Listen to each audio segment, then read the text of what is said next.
పూజాయ సార్వభౌమాయ మంగళం. వేదాంతవేద్యాయ మేఘశ్యామలమూర్తయే పుంసాం మోహన రూపాయ పుణ్యశ్లోకాయ మంగళం. కోసల దేశానికి అధిపతి అయినవాడు, మంచి గుణాలకు సముద్రుడైనవాడు, చక్రవర్తికి పుత్రుడు, భూమినంతటినీ పాలించేవాడు, వేదాంతాలతో తెలిసేవాడు, మేఘాలలాగా నల్లనైన దేహం కలవాడు, పురుషులను మోహింపజేసే రూపం కలవాడు, పవిత్రమైన కీర్తి కలవాడు అయిన శ్రీరాముడికి శుభమగుగాక. ఆ స్వామికి నమస్కారము. శ్రీరాముడు ధర్మాత్ముడు. ఆ శ్రీరాముడి చరిత్రను వ్రాసిన వాల్మీకి మహర్షి ధర్మాత్ముడు. సీతాదేవి ధర్మాత్మురాలు. రాముడి తమ్ముళ్ళు ధర్మాత్ములు. రాముడి స్నేహితులు ధర్మాత్ములు. రాముడి వంశం ధర్మమయం. రామదూత ధర్మాత్ముడు. రాముడిని అనుసరించిన వారు ధర్మాత్ములు. కనుక ఈ పుట్టు పండుగ నాడు మాటలతోనూ పాటలతోనూ కీర్తిస్తున్న రాముడి యొక్క ధర్మస్వరూపాన్ని దర్శిస్తాం. శ్రీరాముడు శ్రీ మహావిష్ణువు యొక్క అవతారం అయినా కూడా శ్రీరాముడు పరిపూర్ణమైన మానవుడిగానే జీవించాడు. కఠినమైన కష్టాలను అనుభవించాడు. ఎప్పుడూ కూడా రామప్రభువు ధర్మాన్ని విడిచిపెట్టలేదు.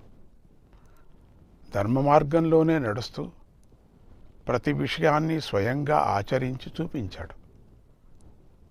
ధర్మం యొక్క మహత్వాన్ని చాటి చెప్పాడు. అందుచేతనే ఈ శ్రీరామ అవతారం చాలా ప్రత్యేకమైనది. ఇతర అవతారాలు కేవలం పూజకు మాత్రమే పరిమితమై ఉన్నాయి. కానీ రామావతారం మాత్రం అలా కాదు. జీవితంలోని అన్ని విషయాలలోనూ ఆదర్శంగా నిలిచి ఉంది.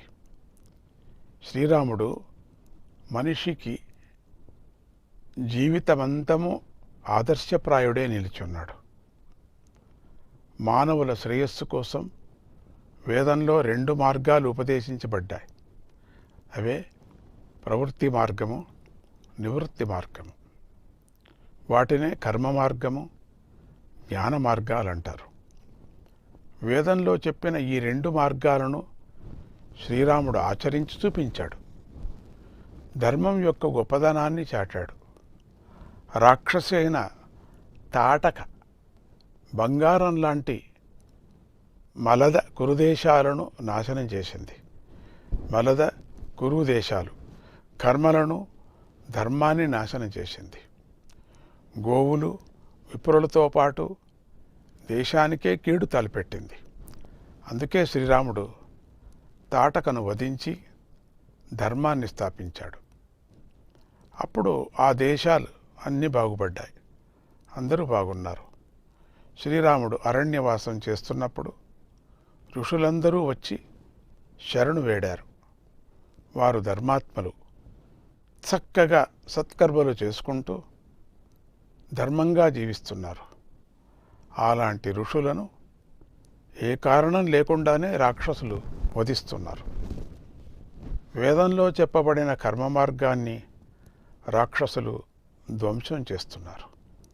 కనుకనే శ్రీరాముడు రాక్షసులపై కోపించాడు.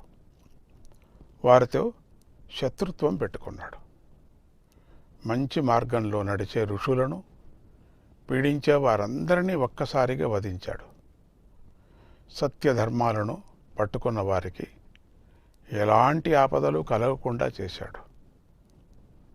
అన్ని అడ్డంకులు తొలగించాడు.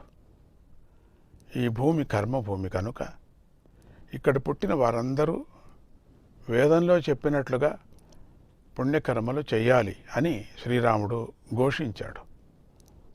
ధర్మ మార్గంలో నడిచేవారి క్షేమ సమాచారాన్ని తానే స్వయంగా అడిగి తెలుసుకున్నాడు. కాబట్టే చిత్రకూట పర్వతానికి సమీపంలో ఉన్న వాల్మీకి మహర్షిని దర్శించి ఆయన బాగోగులను తెలుసుకున్నాడు. దండకారణ్యము, జనస్థానాల్లోనూ ఎంతోమంది మహర్షుల ఆశ్రమాలకు వెళ్ళి, మీ పుణ్యకర్మలు చక్కగా సాగుతున్నాయా, మీ ధర్మాలకు ఎలాంటి ఆపదలు కలగటం లేదు కదా అని అడిగి తెలుసుకున్నాడు. అయోధ్యలో ఉన్న అడవిలో ఉన్న శ్రీరాముడు మాత్రం నిత్య కర్మలను, నైమిత్తిక కర్మలను విడిచిపెట్టలేదు. చక్కగా ఆచరించాడు. ధర్మంగా ఉండటం వల్లనే భార్యాభర్తలు బాగుంటారు, వారి సంతానము బాగుంటుంది, బంధువులు, మిత్రులు, పరివారము బాగుంటాయి, ఊళ్ళు బాగుంటాయి, పక్క రాష్ట్రాలు బాగుంటాయి, దేశమే బాగుంటుంది, ప్రపంచమే బాగుంటుంది. కనుక ప్రతివాడు శ్రీరాముడిలాగా ధర్మంగా జీవిస్తూ శుభకర్మలే ఆచరించాలి. అధర్మంగా జీవిస్తూ చెడు కర్మను ఆచరిస్తే తప్పకుండా నశిస్తాడు.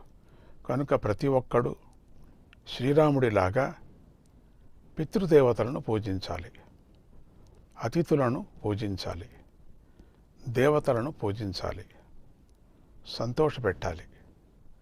రావణాసురుడు ధర్మ మార్గంలో నడుచుకునే వారందరినీ ఎంతగానో ఏడిపించాడు.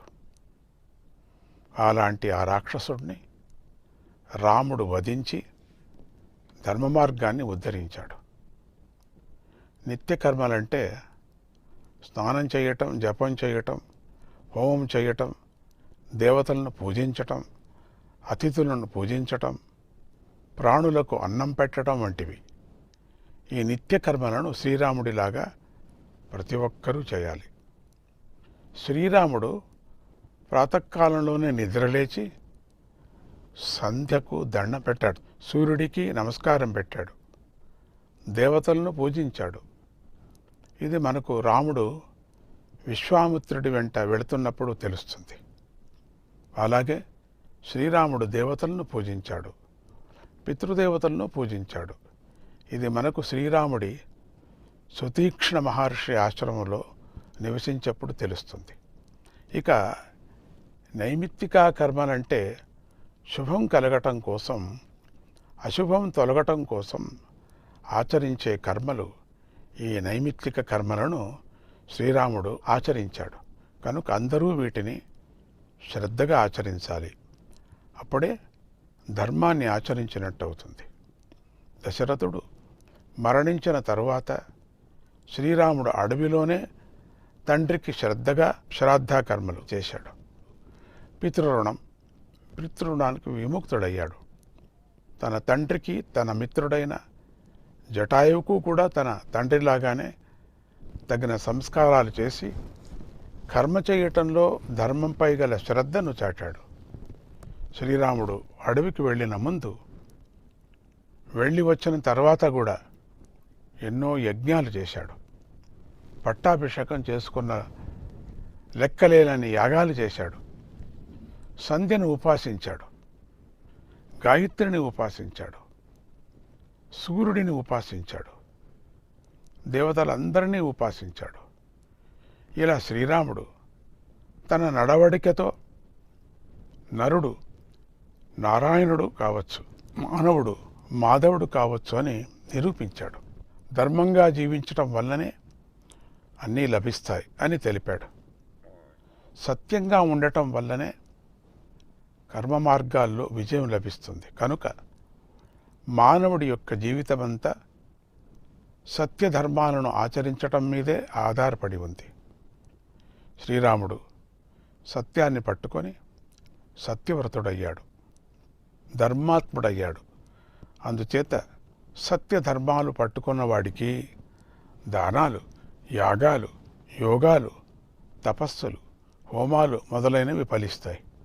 కనుక శ్రీరాముడిలాగా సత్యధర్మాలు పట్టుకోండి. అలా పట్టుకున్న వారికి మృత్యు భయం ఉండదు. వారు అమృత స్వరూపులవుతారు. ఆనాడు శ్రీరామచంద్రుడు అడవికి వెళ్ళి ఎన్నో కష్టాలు ఎదుర్కొని విజయం సాధించి అయోధ్యకు వచ్చాడు. అయితే ఈ కలియుగంలో కూడా శ్రీరామచంద్రుడు ఎన్నో కష్టాలను ఎదుర్కొన్నాడు. కారణాలు ఏమైనా కానీ ఇన్నాళ్లకు మన శ్రీరామచంద్ర ప్రభువుకు కష్టాలు తొలగాయి. ఆయన తన దివ్యమైన భవ్యమైన మందిరంలో కొలువై ఉంటున్నాడు.